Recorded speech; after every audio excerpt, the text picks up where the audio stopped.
One person says they remember that the snake was wrapped around the limb of a tree. So they remember the snake's position. The second person recalls its color. Maybe it was a bright green with yellow markings. And the third person remembers its manner. It was showing its fangs and it was hissing. And the fangs, of course, were quite large. They always are, right? Looked like it could swallow a horse whole. So all three people are recalling the same snake. And they're all remembering it accurately, according to what they saw. They're all remembering, but they're remembering things differently. They're remembering different things in that moment stood out to the individual person. So why are they reimagining it? Why are they remembering it differently? And part of the reason that they're doing that is because of what we said before of the way our mind is interpreting the world around us. So in our mind, we're imagining things, but there are some things stand out to us and some things don't stand out to us, depending on who we are, depending on the individual. And that's because we are filtering things through. Now, this almost gets us to, memory, we did that. This almost gets us to art. Because what art does is this is one person trying, not the person, the act. An artist is someone who is imagining something a certain way, a very particular way, and they want us to see it the same way. So they're trying to make it like a window, as it were. So they're not trying to just reproduce it, okay, so that we can see exactly what they saw. But they're actually trying to give us their interpretation of it. They may be a person who hates snakes. And so when they depict that snake, whether it's in the story or it's in a painting, they're going to try to depict it in such a way that what they felt is they want us to feel. And they may have thought, wow, this is an incredible specimen of reptiles, and they really were interested in it from a reptile thing. I don't know if people do that. And then, but other people were afraid, and so they're trying to help us to see how fearful it was, or how we should be afraid of the snake. So this is the idea of simple fantasy. The idea of simple fantasy is the ability to put things together and interpret them together by putting several images together so that we can see what they're seeing. And this is, I used some of this illustration. This is, again, one of Sophia's wax things that she made when she was a little girl. This one has a penny in it, so you can see. This is a tossed salad in the middle. There is a salad dressing, looks like it's French salad dressing, and a cornucopia, and that's a penny that's sitting next to it. Every color in that salad is an individual piece of wax. That is a salad you can actually toss with the salad tongs. And it's the size of a quarter. This is more of the idea of reproducing, exactly what was there, right? And we talked about this idea, I'm going too far. Seeing things through her creation. Putting things together from our memory and making it so. All right, so Pastor had to start early. I thought so we could take more time, but the Sunday school classes are getting out. So, all right, I was hoping to get a little bit farther. Okay, so simple fantasy is just taking is in a sense remembering things that we've never seen before. And this actually goes back to the dragon. Sophia probably saw a tossed salad. She probably saw French dressing in a bottle. I don't know if she ever saw a cornucopia, maybe a picture of one.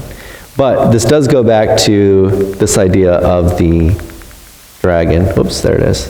Where we've never seen a dragon before, but perhaps we've seen a bat with wings like that. Perhaps we've seen a picture of a dinosaur that looks similar to that.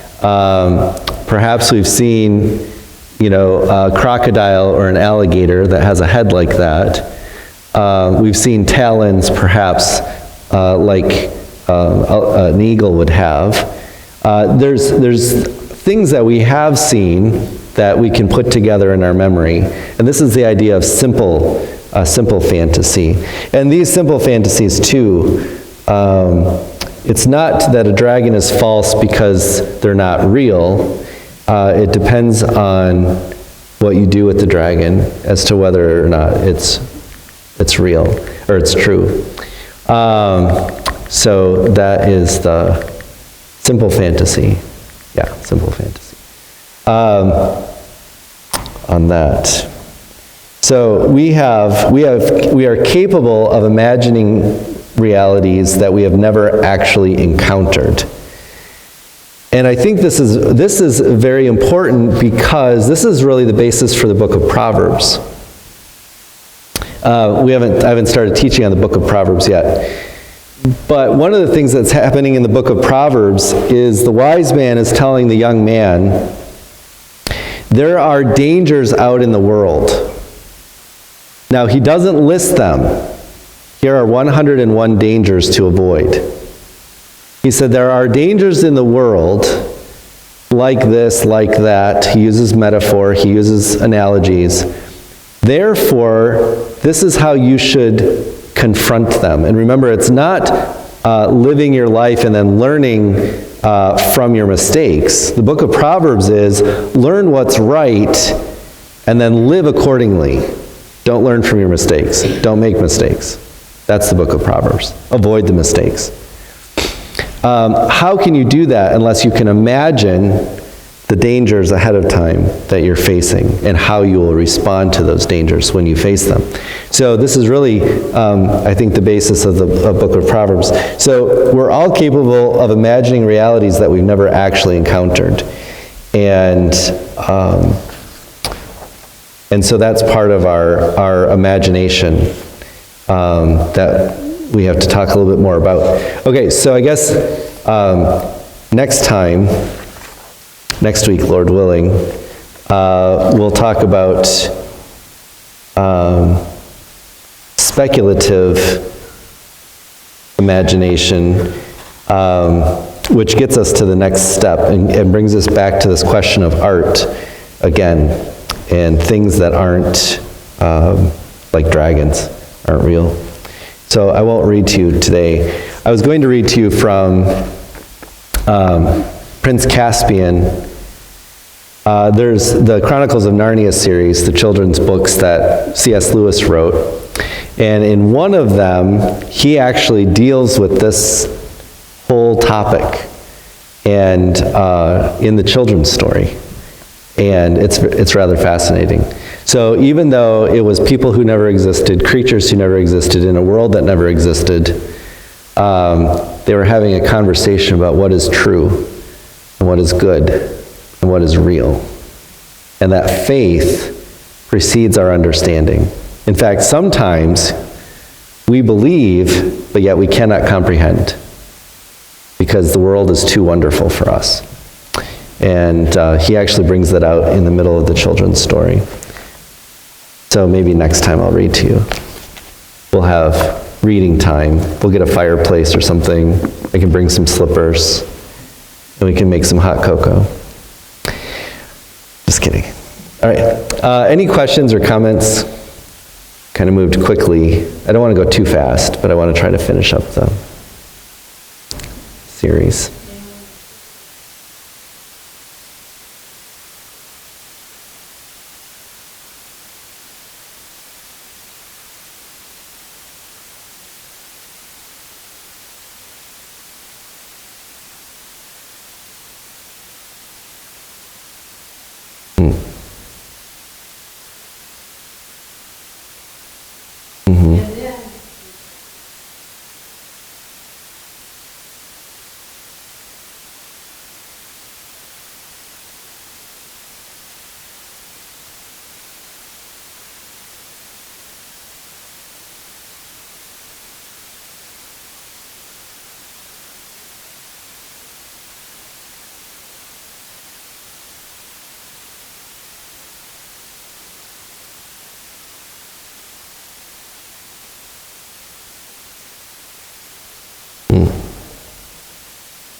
Yep.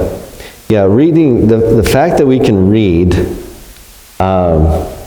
is inexplicable to those who are experts in reading, any more than the fact that we're alive is a mystery to doctors.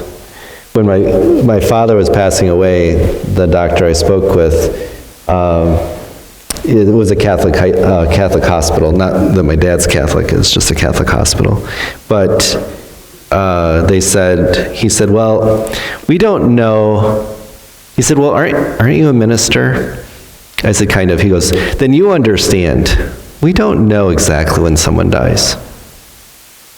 You're right. We don't know exactly when someone dies. We have no control over the end of life.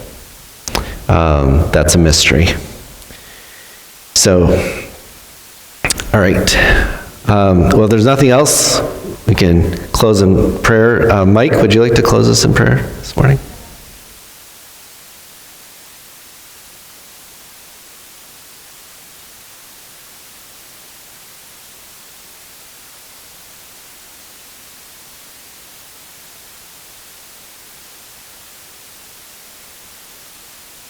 Amen. All right. Thank you. You are dismissed.